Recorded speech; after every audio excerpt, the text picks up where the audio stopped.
Vattinagulapally private భూముల విషయంలో మంత్రి పొంగులేటి కొడుకుపై కేసు నమోదైంది. బాధితులకు రక్షణ కల్పించాలని కోర్టు ఆదేశించింది. అయితే పోలీస్ ప్రొటెక్షన్తో పాటు ఇటు నష్టపరిహారము చెల్లించాలని కూడా సిటీ సివిల్ కోర్టు ఆదేశాలు జారీ చేసింది.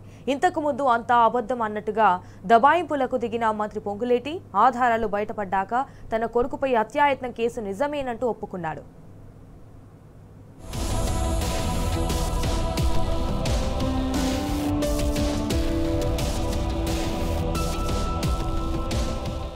వట్టినాగులపల్లి ప్రైవేటు భూముల విషయంలో మంత్రి పొంగులేటి శ్రీనివాసరెడ్డి ప్లేటు ఫిరాయించాడు. తమ కుటుంబానికి చెందిన రాఘవ కన్స్ట్రక్షన్తో పాటు తన కొడుకుపై వచ్చిన ఆరోపణలు నిజమేనని ఒప్పుకున్నాడు. తన కొడుకుపై హత్యాయత్నం కేసు నమోదైనట్లు చెప్పాడు. ప్రైవేటు భూముల్లోకి వెళ్లి విధ్వంసం సృష్టించిన కేసులో సదరు వ్యక్తుల ఫిర్యాదు మేరకు కేసు నమోదు చేశారని తెలిపారు. అయితే తన కొడుకుపై కేసు నమోదు చేయవద్దని పోలీసులకు తాను చెప్పే స్థితిలో ఉండి కూడా అలా చెప్పలేదని పేర్కొన్నాడు. తప్పుంటే తానైనా తన కొడుకైనా శిక్షకు అర్హులమే అంటూ చెప్పుకొచ్చాడు. అయితే అంతకుముందు అంతా అబద్ధం అన్నట్టుగా దబాయింపులకు దిగిన మంత్రి పొంగులేటి ఈ రోజు ఆధారాలు బయటపడ్డాక తన కొడుకుపై ఒప్పుకున్నాడు.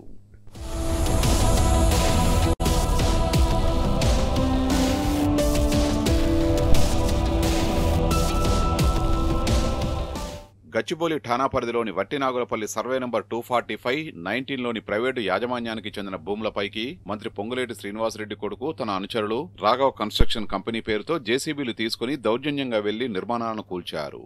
దీంతో బాధితులు పోలీసుల్ని ఆశ్రయించారు. కానీ వారు కేసు నమోదు చేసేందుకు ముందు నిరాకరించారు.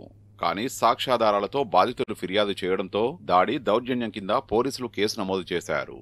దీనిపై సచివాలయంలో మంత్రి పొంగులేటి శ్రీనివాసరెడ్డి స్పందించారు. అంతకుముందు తన కొడుకుపై వచ్చిన ఆరోపణలు అంతా అబద్ధమని దబాయించిన మంత్రి ఇప్పుడు నిజాలు బయటకు రావడంతో ఒప్పుకోక తప్పలేదు.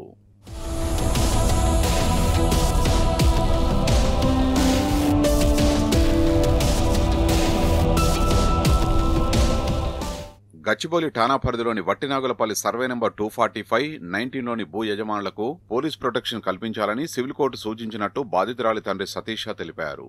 గత నెల 30న తన స్థలంలోకి అక్రమంగా చొరబడి ప్రహారీని కూల్చివేసినట్లు సుధీర్ షా, అవినాష్ షా, అక్షయ్ షా, అమిత్ షాతో పాటు news and builders, Raghav construction builders పై పల్లవి షా పోలీసులకు ఫిర్యాదు చేశారు. ఈ క్రమంలో ఇరు వర్గాల ఫిర్యాదు మేరకు పోలీసులు పలు సెక్షన్ల కింద కేసులు నమోదు చేశారు. ప్రత్యర్థి వర్గం వారి నుంచి పలు రకాల ఒత్తిళ్లు వస్తుండటంతో భూ యజమాని న్యాయస్థానాన్ని ఆశ్రయించారు. ఈ మేరకు విచారణ జరిపిన న్యాయస్థానం పల్లవి షా కుటుంబానికి పోలీస్ ప్రొటెక్షన్ కల్పించడంతో పాటు వివాదాస్పద స్థలంలో కూల్చివేసిన ప్రహారీని పోలీసు రక్షణ మధ్య పునర్నిర్మించాలని, బాధితులకు నష్టపరిహారం చెల్లించాలని న్యాయస్థానం ఆదేశాలు జారీ చేసినట్టు పల్లవి షా తండ్రి సతీష్ షా తెలిపారు.